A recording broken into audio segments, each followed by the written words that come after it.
The banquet hall smelled like warm bread and expensive perfume, and every man in it was wearing shoes that had never seen a day of work. Wade Ballard stood near the bar in the only good shirt he owned, and on his feet were the boots. Brown leather, steel-toed, resoled so many times the seams had a history. He had cleaned them that morning at the kitchen table while his daughter ate her cereal, and they had looked fine to him then. Grant Sedgwick saw them from 10 feet away. "Nice boots," Grant said, loud enough for the whole cluster of classmates by the bar to hear. He tipped his glass toward Wade's feet. "Did you dig those out of a landfill?" The laughter came fast and easy, the way laughter does when the people making it feel safe. Todd Garrity laughed hardest. Wade looked down at the boots, then back up at Grant. And he did not say the thing that would have been easy to say.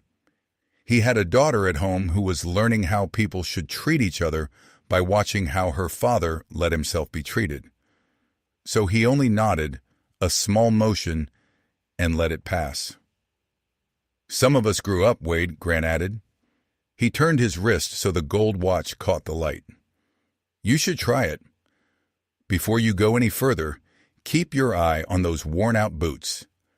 By the end of the night, they are the only thing in this room that will matter, and not one person laughing right now can guess why. Some answers you do not see coming. To understand the boots, you have to go back. 9 winters back, to a bridge in a blizzard, and to everything that made a man decide the good boots were the only ones worth owning." The morning of the reunion started the way all his mornings started, in a small house at the edge of town with a 9-year-old giving instructions from the kitchen. "Not that tight, Dad. You always braid it too tight." Wade loosened his grip on the ribbon of hair between his fingers and started over. Rosie sat on the stool in front of him with her cereal bowl balanced on her knees, and he worked slowly, because he had learned that slow was the only speed that produced anything close to a braid. Her mother had done it in 30 seconds without looking. It took Wade 4 minutes and 2 tries, and Rosie graded him every time. "Better," she said. "Are your boots going to the fancy party?" "They go everywhere I go, kiddo." "Even a fancy party?" "Especially a fancy party." He tied off the braid and turned her by the shoulders to face him. "You've got everything for Mrs. Okonkwo's tonight? Toothbrush, the blue pajamas, the book, and the drawing. And the drawing." She had made him a drawing for the fridge every week since she was old enough to hold a crayon, and the fridge was a gallery now, layered 3 deep. The newest one was a house with 2 stick figures out front, a tall one and a short one, and a sun that took up half the sky. He looked at it while he rinsed her bowl, the way he looked at it every morning, and something in his chest settled into place. The house was quiet, in a way it had not always been. There had been a time when mornings were louder, when there was a second voice correcting his coffee, and a second pair of hands that could do a braid in the time it took him to find the ribbon. He had learned to fill the quiet without resenting it. He packed the lunch. He checked the weather. He signed the reading log with the little note the teacher asked for, and he drew a small star next to his name the way Rosie liked. These were not big things. Wade had come to believe that a life was mostly made of small things, done on time, over and over, by someone who did not quit. The truck started on the second try, the way it always did, and he drove her to the sitter and then drove himself to the job. The job was a bridge. Wade was a welder, an iron worker, one of the men who go up on the steel, while the rest of the town drives across it and never thinks about who held it together. He had spent the last 4 months 200 feet over the Kettle River, running beads of weld along spans that would carry traffic for 60 years after he was gone. His crew trusted him the way you trust the man whose work is between you and a long fall.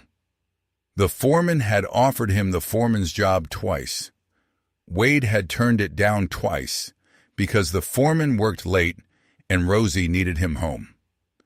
Up on the steel that afternoon, he flipped his hood down and laid a weld, and the world narrowed to the small, bright pool of molten metal under his hands.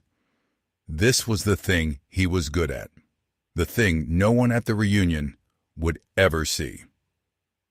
There is a kind of attention a good weld requires that empties a man of everything else, and Wade had come to rely on it the way other men relied on a drink. Up here, there was no grief and no gold watches. There was only the joint in front of him and the question of whether he could make two separate things into one strong thing, which was the only question he had ever really cared about answering. A younger man on the crew, barely 20, had asked him once why he stayed a welder when he could run the whole job.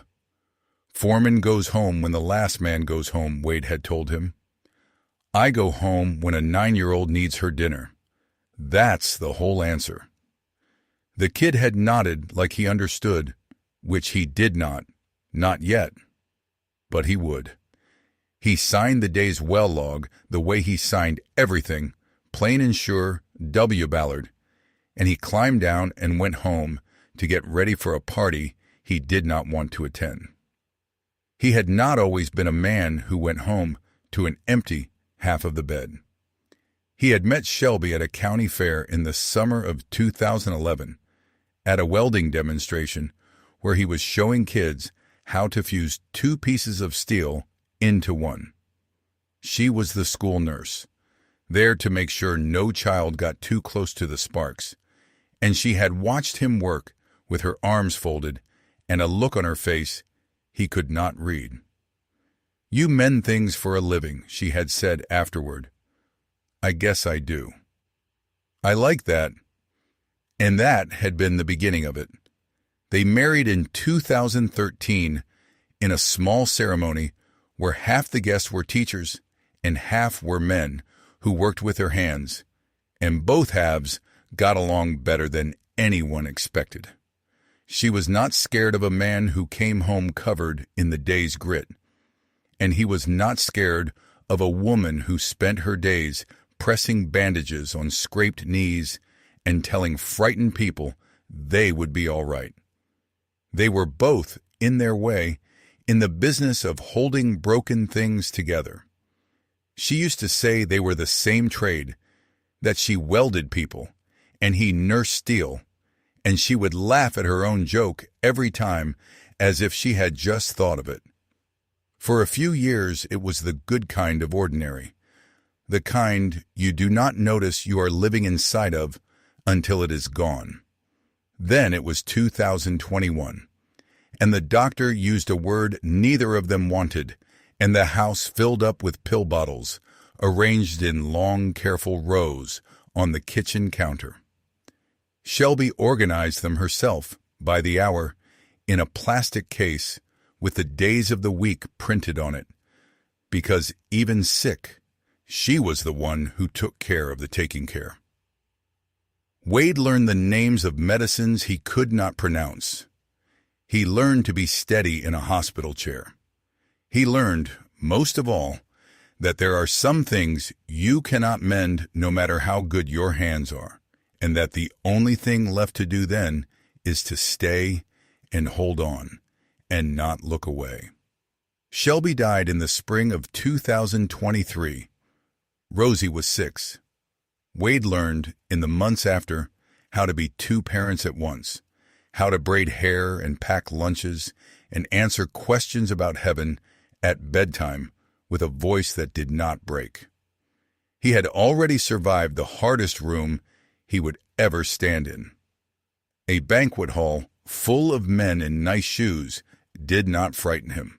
Still, some nights when Rosie was asleep, He stood in the kitchen with the wedding band still on his hand and let himself miss her for exactly as long as he could stand it. And then he wiped down the counter and went to bed. The reunion invitation had come in a glossy envelope 3 weeks earlier, and Wade had nearly thrown it out. It was Reuben Tate who talked him into going. Reuben taught shop at the high school now, and he was the one classmate who had stayed exactly as decent as he had been at 18. He showed up at Wade's door with 2 coffees and would not leave until Wade agreed. "You earned a night off, Wade," Reuben said. "Bring the good boots." "These are the good boots." Reuben looked down, and then he laughed because he knew Wade well enough to know it was not a joke. "Fair enough. Bring those then. Nobody worth talking to is going to be looking at your feet." Reuben had been wrong about that, but he could not have known. What none of them knew, what Wade himself had almost let himself forget, was what had happened on a January night 9 years before, on the same river his bridge now crossed a mile downstream. It had been snowing since noon, the kind of storm that erases the road. Wade was driving home from an out-of-town job, hands tight on the wheel, when his headlights found a car where a car should not have been. It had come off the bridge road and struck the guardrail and spun, and it sat now half crushed against the concrete with its lights dimming and steam rising into the snow. He did not think. He pulled over, left his own truck running with the door open, and crossed the ice on foot. There was a young woman inside, pinned, bleeding from a gash above her collarbone, awake but going gray. The door was crushed shut. Wade found the tire iron in his truck and worked the door until it gave, and he got his arms under her and brought her out into the snow. He took off his coat and wrapped her in it. He pressed his own sleeve against the wound at her shoulder and held it there. "Stay awake," he told her. "Look at me. What's your name?" "Nadia," she said. "It's Nadia." "Okay, Nadia. You're going to keep talking to me.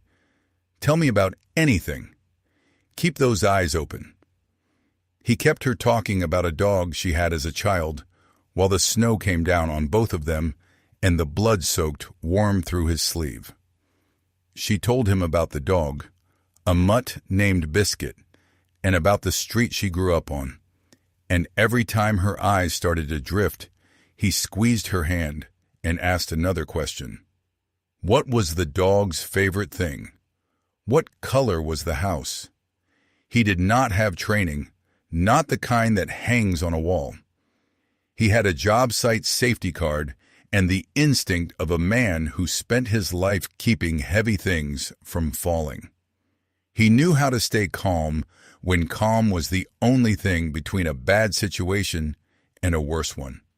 He knew how to keep his voice level while his hands did something urgent. It was enough. He kept her breathing. Then his phone rang, and it was Shelby, and her voice was tight with a fear he had never heard in it. "Wade, it's early. The baby's coming. It's too early." Headlights appeared on the bridge road, another driver slowing. Wade waved him down, put the man's hands where his own had been on the wound, and said the only words he had time for. "Hold this. Press hard. Ambulance is coming." And then he ran to his truck and drove through the storm to the hospital, where his daughter was born that same night, 6 weeks early, and small enough to hold in 2 hands, and perfect. He never went back to the bridge. He never left his name. In the weeks after, buried in the terrifying joy of a premature newborn, he thought about the woman sometimes and hoped she had lived. And then a diaper needed changing or a bottle needed warming, and the thought would go. He had done what needed doing and moved on to the next thing that needed doing. That was the whole of who he was. It had never once occurred to him that it made him remarkable. So when he walked into the banquet hall that night, in his good shirt and his good boots, he carried the story inside him. The way you carry an old coat you have forgotten is in the closet. He did not know he was about to be recognized.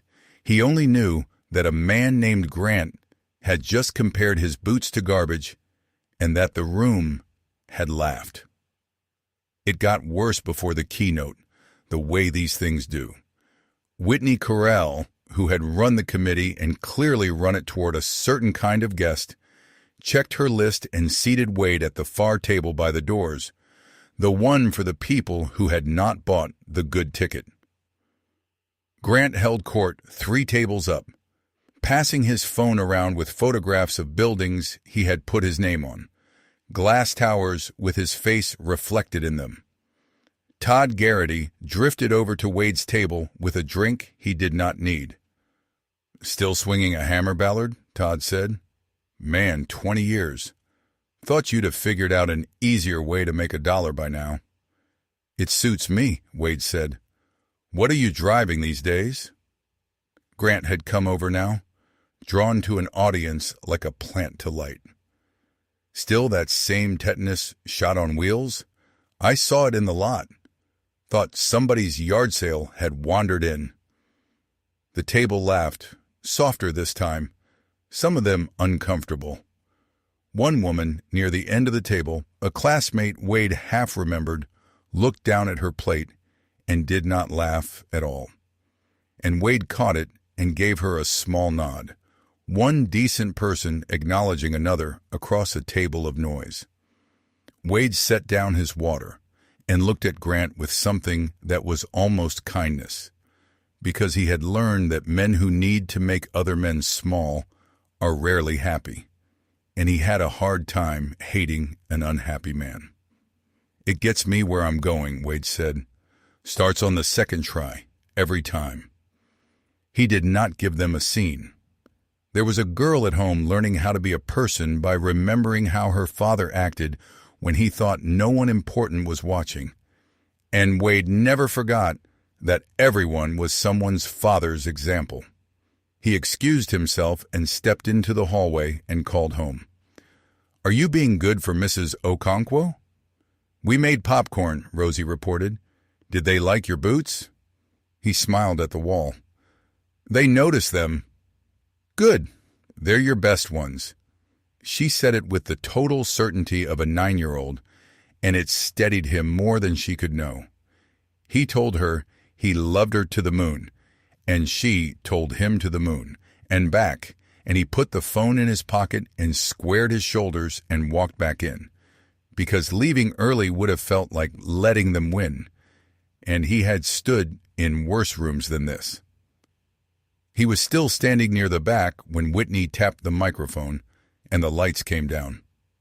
"We are so lucky tonight," Whitney said, "to have a real hometown hero with us. She grew up one town over, and she has become one of the most respected trauma surgeons in the country. She founded the Regional Trauma Network that now covers 4 counties. Please welcome Dr. Nadia Brenner." The applause was genuine. A woman in a deep blue dress walked to the podium, and she was poised and warm and entirely at ease, the kind of person a room leans toward. Wade clapped along with the rest of them and did not yet feel anything but the ordinary pleasure of watching someone good at their work. Then she began to speak, and the floor tilted under him.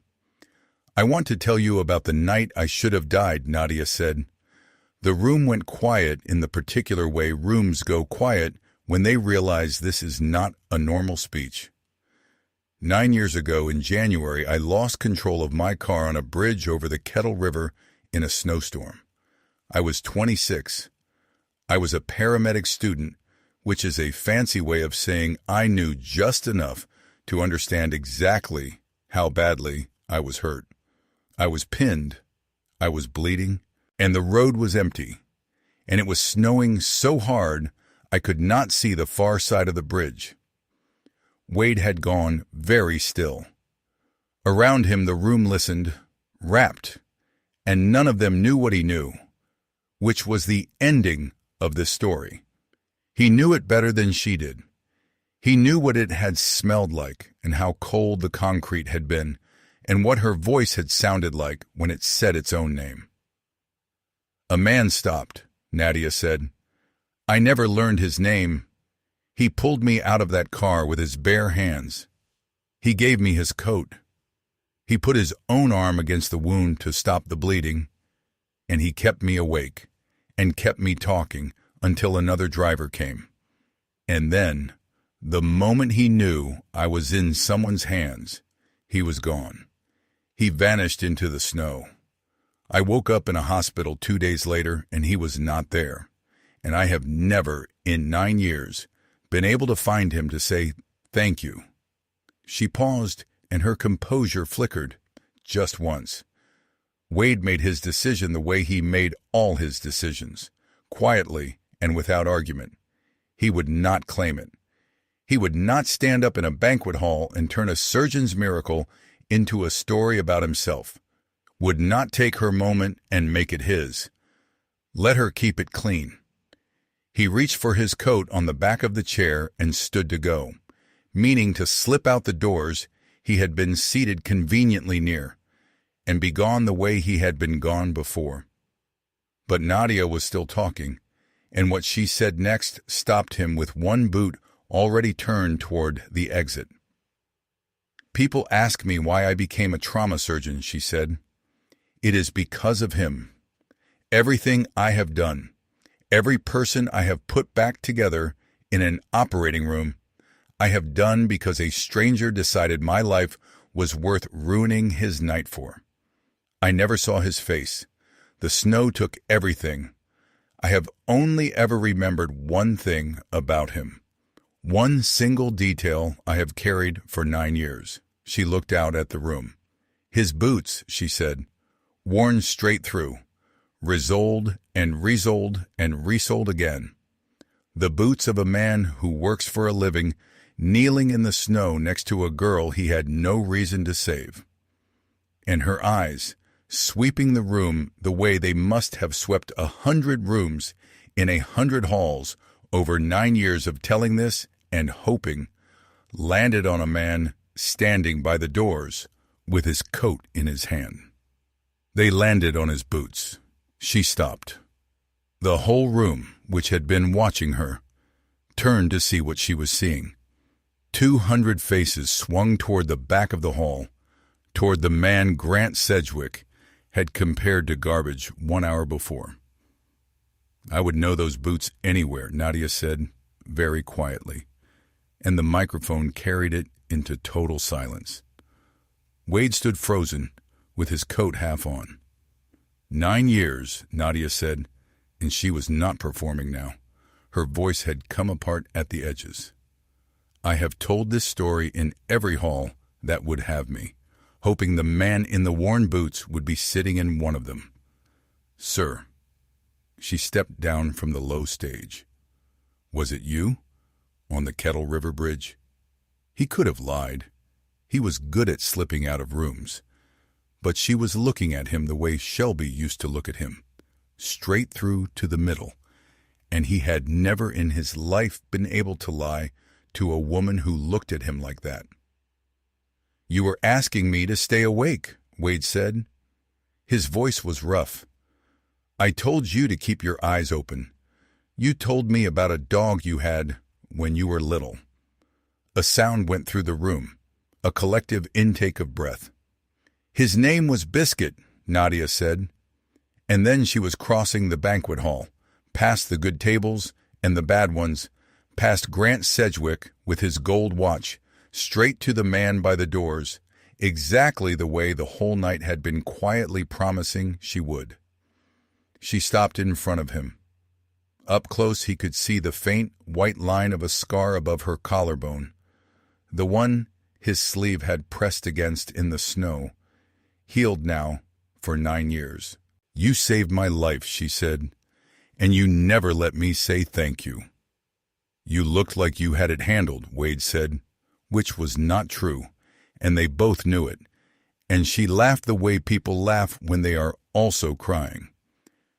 Then she turned, keeping one hand on Wade's arm as if he might vanish again, and she spoke to the room, and her voice was steady now, and it filled the hall. "This is the man," she said. "I don't know his name yet, but I know that 9 years ago he knelt in a blizzard and gave a dying stranger his coat, and then he left before I could thank him, because—" She looked at Wade. "Why did you leave? I have wondered for 9 years." "My wife had gone into labor," Wade said, 6 weeks early, that same night. I had a driver holding pressure, and I had to get to the hospital." He paused. "My daughter was born about 2 hours after I left you. She's 9 now. She's home making popcorn." The room made a sound then that some of the people in it would be embarrassed about later, a soft broken sound. And more than a few of them were openly crying now. Nadia pressed her hand to her mouth. "You left me to go be born a father," she said. "Seemed like the right order of things," Wade said. Reuben Tate was on his feet 3 tables away, and he started clapping, and it spread and it built, and the whole banquet hall of grown men and women in their good clothes stood up and applauded a man in risoled boots until the sound shook the chandeliers. Wade, who had spent his whole life doing the next thing that needed doing, and then quietly walking away, did not know what to do with a room on its feet for him. He looked at the floor. He looked at his boots. Then he looked up. Because a good man taught by a good woman knows that when people are trying to give you something, the kind thing is to let them. The fallout moved through the room the way water moves downhill, finding every low place. Nadia would not let go of his arm, and she told the class the rest of it, the parts he would never have told. She told them she had spent 9 years and no small amount of money trying to find him. She told them that the trauma network he had never heard of, the one that covered 4 counties and had cut rural crash deaths by a third, existed because a welder had knelt in the snow and refused to let her go.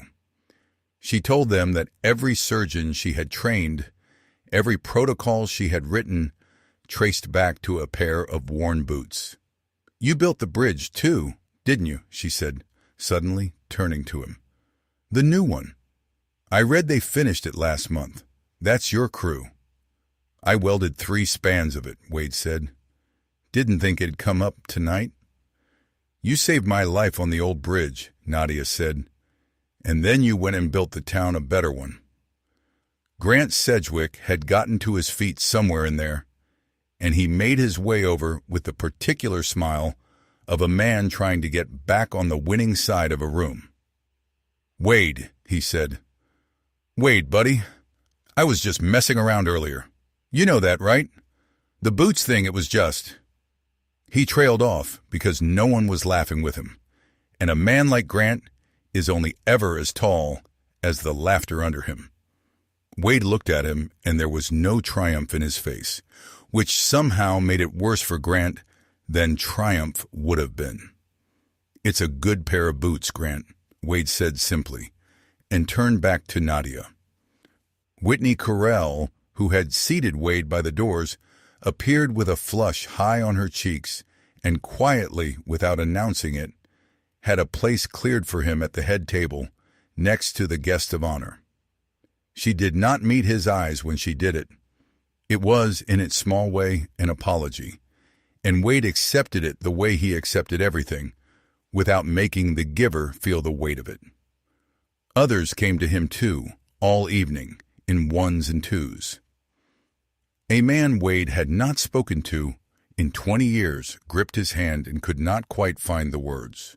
The quiet woman from the end of the table, the one who had not laughed, told him softly that her brother had been in a car accident 2 counties over the year before, and that he had lived and that she understood now, a little, whose work had helped bring him home. Wade told her he was glad her brother was all right, and meant it, and did not once mention that the answer she was thanking was standing right in front of her in a pair of Risoled boots. The loudest man in the room had nothing left to say, and the quietest one had a whole room leaning toward him, and none of it had required Wade to raise his voice or settle a single score. The truth had simply been allowed to stand up in a banquet hall and be seen. Later, when the formal part of the evening had loosened into people milling and the band starting up, Wade and Nadia found a quiet corner with 2 cups of coffee, and for a while they were not a legend and a hero. They were just 2 people who had each carried a heavy thing across 9 years. She asked about Shelby, and he told her. He told her about the county fair and the sparks and the pill bottles in their long, careful rows, and the spring 3 years ago, and the girl at home who braided his braids. Nadia listened the way surgeons listen, completely, and when he was done, she did not offer him any of the useless things people offer. She sounds like she was the kind of person who would have stopped at that bridge too, Nadia said. She'd have been out of the car before me, Wade said, and it was the truest and kindest thing anyone had said about Shelby in a long time, and it cost him something to hear it and gave him something at the same time. She told him, in return, what the 9 years had held on her side, how she had gone back to school after the crash with a new and terrible clarity about how thin the line was between a person and the end of a person, how she had chosen trauma surgery, specifically the messy emergency kind, because she wanted to be the one standing over the table when someone was brought in on the worst night of their life, how she had built the network county by county, arguing with hospital boards and driving to town meetings, until the response times came down and the numbers of people who did not make it came down with them. She had never married. The work had been the marriage, she said, and she had not minded most of the time. You gave me the last 9 years, Nadia said. Every life I've saved, I saved with the time you gave me. I have wanted to say thank you for 9 of them, and I could never find you to say it. Then we're square, Wade said. That night gave me my daughter. If I'd driven across that bridge 10 minutes later, I don't know. Everything I have came out of that night, the worst weather of my life, and it gave me the 2 best things. They sat with that. 2 coffees going cold on a white tablecloth, and neither of them in any hurry to be anywhere else. He thought about Rosie, asleep by now at Mrs. Okonkwo's, one small figure in blue pajamas who was the entire reason any of the rest of it had ever mattered. Being recognized was a fine thing. It was not the same as being whole. Wade knew the difference better than anyone in that hall, and he was grateful for the night, and he was ready to go home to the thing that was actually his.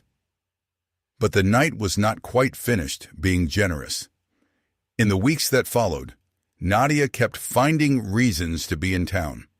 A meeting near the county line, a conference she could have skipped, a hospital an hour away that suddenly needed her opinion on their emergency layout. Reuben Tate saw the 2 of them at the diner one Saturday and said nothing, only grinned into his coffee like a man who has watched a long story finally reach the part it was always heading toward. There was talk, too, of the practical kind.